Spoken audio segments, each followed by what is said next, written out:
세상에 대부분의 사람들의 인생의 목표가 있다면 종류는 다르지만 더 많이 갖는 것, 아마 그것이 인생의 목표인 분이 많습니다. 그래서 조금이라도 더 가지려고 그렇게 몸부림치고 애쓰며 살아갑니다. 이유는 더 많이 가지면 더 행복할 것이라고 생각하기 때문에 그렇습니다. 그러나 가장 복된 인생은 더 많이 가진 것, 그것이 복된 인생, 많은 것을 소유한 사람이 아니라는 것을 우리가 깨달을 수가 있습니다. 몇 해 전에 우리나라의 아주 대표적인 기업의 막내 딸이 스스로 목숨을 버리는 일이 있었습니다. 아마 그가 가진 소유만으로 행복을 따진다면 그보다 더 행복한 사람이 어디 있을까 하는 생각이 듭니다. 그가 가진 소유로 말하자면 보통 사람의 소유와는 다른 소유를 가지고 있었던 사람이죠. 그러나 그의 그 많은 소유도 그에게 진정한 행복을 줄 수 없었던 것 같습니다. 가장 복된 인생이 어떤 인생일까? 가장 복된 인생은 주님을 위하여 사는 삶, 또 주님께 사로잡혀 있는 삶이 가장 복된 삶입니다. 내 뜻을 내려놓고 주님의 뜻을 위하여 살 때 하늘의 문이 열리고 우리 안에 진정한 행복이 그 영혼 안에 부어집니다. 그래서 날마다 우리 안에 싸움이 있습니다. 예수를 믿고 나면 일어나는 싸움이죠. 나는 나의 뜻을 위하여 살아가는 삶을 살 것인가, 아니면 나의 유익과 만족 내려놓고 주님을 위해 주님의 뜻을 위하여 살 것인가. 이 선택의 싸움이 늘 우리 가운데 있습니다. 그런데 행복의 시작은 어디서부터 시작되느냐? 나의 유익과 만족, 내 뜻을 내려놓고 주님의 뜻을 위하여 살겠다는 결단이 진정한 행복의 시작이라고 말할 수가 있습니다. 그것이 바로 예수님을 나의 구주로 영접하는, 주님이 나의 주인이시다라고 고백하고 결단하는 그 출발이죠. 발락이 발람을 극진히 대접을 합니다. 그리고 발람이 오늘 말씀에 보면 제단을 쌓겠다고 합니다. 그리고 하나님께서 자신에게 주시는 말씀을 구하겠다, 이렇게 발락에게 이야기를 합니다. 그런데 그렇게 이야기하는 중에 자기 자신도 모르게 그만 자신의 마음이 드러나는 일이 발생합니다. 1절에 보시면 발람이 발락에게 이르되 나를 위하여 여기 제단 7곳을 쌓고 거기 수송아지 7마리와 숫양 7마리를 준비하소서 하매, 이렇게 표현합니다. 제단을 쌓아달라고 이야기를 하면서 자기가 뭐라고 하냐면 나를 위하여라고 합니다. 여러분, 제사를 드리고 예배를 드리는 것은 하나님을 위한 것이죠. 그런데 또 이 발람에게 있어서는 적어도 발락의 초청을 받고 왔으니까 발락과 그의 백성들을 위하여 제단을 쌓자, 이렇게라도 이야기를 해야 하죠. 그런데 그가 하나님의 말씀을 듣겠다고 하면서 제일 먼저 말한 게 무엇이냐면 나를 위하여 제단을 쌓아달라. 결국 발람은 자신의 욕심, 자신의 유익을 위하여 살아간 사람입니다. 하나님의 이름을 나타내기는 했어도 그의 유익과 만족을 위하여 산 사람이죠. 여러분, 가장 어리석은 사람 중에 하나라고 말할 수가 있습니다. 가장 어리석은 사람, 자신만을 위해 사는 사람입니다. 여러분, 하나님을 위하여 사는 삶, 그게 진짜 복된 삶인데 왜 그럴까? 여러분, 모든 제품에는 설계도가 있고 또 그 제품의 목적이 있죠. 목적에 따라 설계하고 또 그 설계도를 따라 제작해서 사용합니다. 그리고 그 설계도대로 제작의 목표대로 움직여질 때 복되다라고 말할 수가 있죠. 우리 인생도 똑같은 것이죠. 우리 인생을 향한 설계도가 있고 설계자는 하나님이십니다. 그 설계도대로 그 목적대로 살아갈 때 가장 복됩니다. 그 목적이 무엇이냐면 하나님을 위하여 하나님의 뜻대로 살아가는 것입니다.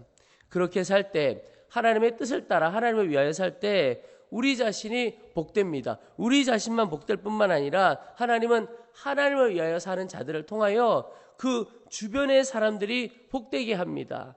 주님의 뜻대로 살아가는 한 사람을 통하여 가족들이 복되어지게 되고 그 주변의 사람들이 복되어지고 더 나아가서 이 나라 이 민족이 복되게 되는 역사가 일어나게 됩니다. 바로 아브라함에게 주신 축복이 그에게 임하는 것이죠.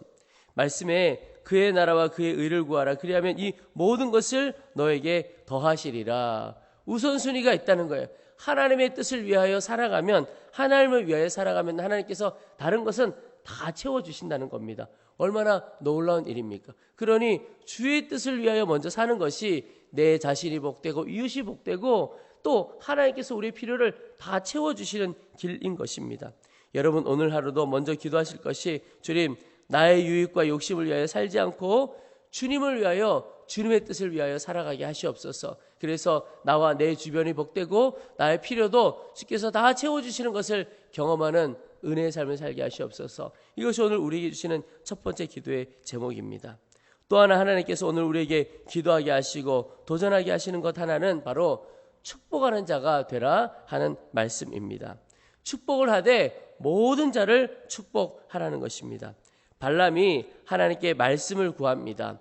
오늘을 포함해서 하나님께서 발람에게 여러 번 말씀을 주시는데 그 말씀이 다 이스라엘을 축복하라라고 하는 말씀입니다.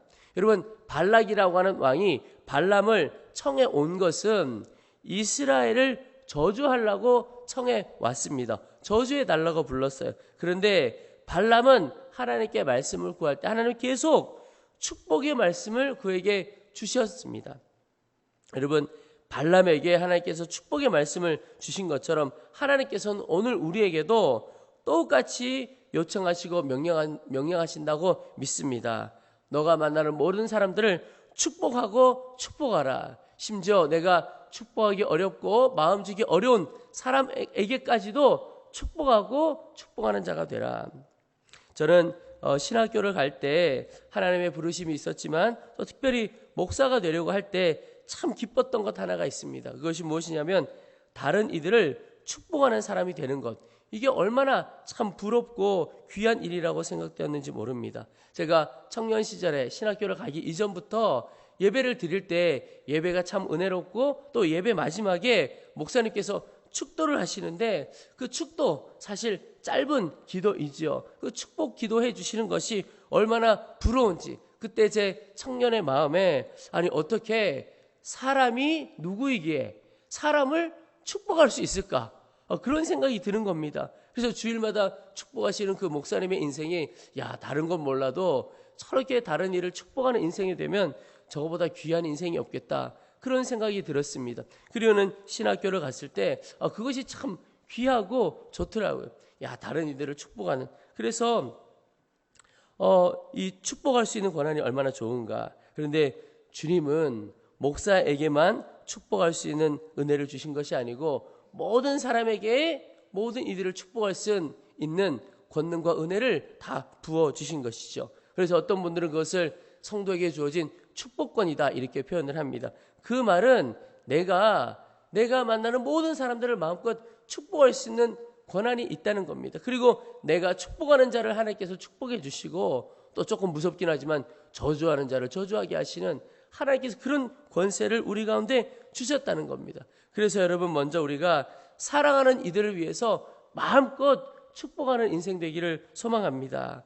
우리의 가족들을 축복하고 우리의 동료들을 축복하고 마음껏 축복하는 겁니다. 또 더 나아가서 축복하기 어려운 이들, 내 마음을 상하게 하고 또 내가 받아들이기 어려운 사람들 있지요. 우리가 살아가다 보면 그런 사람들 만납니다. 그런데 그런 사람들을 향하여도 마음껏 축복해 보시기 바랍니다. 예수님께서도 원수를 사랑하라, 원수까지 사랑하라 그랬는데 그 말은 바꿔보면 원수까지도 축복하는 인생이 되라 하는 뜻입니다.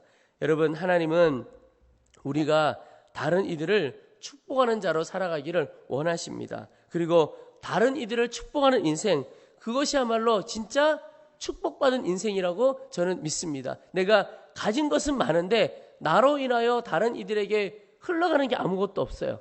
그러면 썩어버리게 됩니다. 고인물이 썩는다고 하는 것처럼 나만 가지고 있다면 썩은 인생이 되기가 쉬워요. 그런데 놀라운 것은 흘려보내는 인생이 되어질 때 나도 살고 그 흘러가는 생명과 은혜가 흘러가는 그 사람도 살려내는 인생이 되는 것입니다. 여러분, 내가 오늘 하루도 움켜쥐고 살아가는 인생이 아니라 축복하고 흘려보내는 인생 되시기를 축복합니다. 그것이 내 영혼도 살아나는 복받은 인생이 되는 것입니다. 우리 이제 여러분 말씀을 붙들고 하나님 앞에 기도하겠습니다. 우리 두 가지 기도 제목을 붙들고 먼저 기도하고 오늘 자유롭게 기도하고 마치겠는데요. 첫 번째는 하나님, 나의 유익과 욕심을 위하여 살지 않고 하나님을 위하여 하나님의 뜻을 따라 살아가는 자가 되어지도록 도와주시옵소서. 그래서 주께서 채워주시는 것을 경험하게 하시고 나를 통하여 많은 이들이 복받는 것을 경험하도록 도와주시옵소서 기도하겠습니다. 두 번째는 주님, 내가 움켜쥐고 붙들고 사는 자가 아니라 흘려보내고 축복하는 자가 되어지도록 도와주시옵소서. 특별히 축복하기 어려운 자들도 마음껏 축복하고 원수를 축복하고 원수도 사랑하는 축복의 삶을 살도록 도와주시옵소서. 우리 주의 이름을 한번 부르고 간절한 마음으로 합심하여 기도하겠습니다.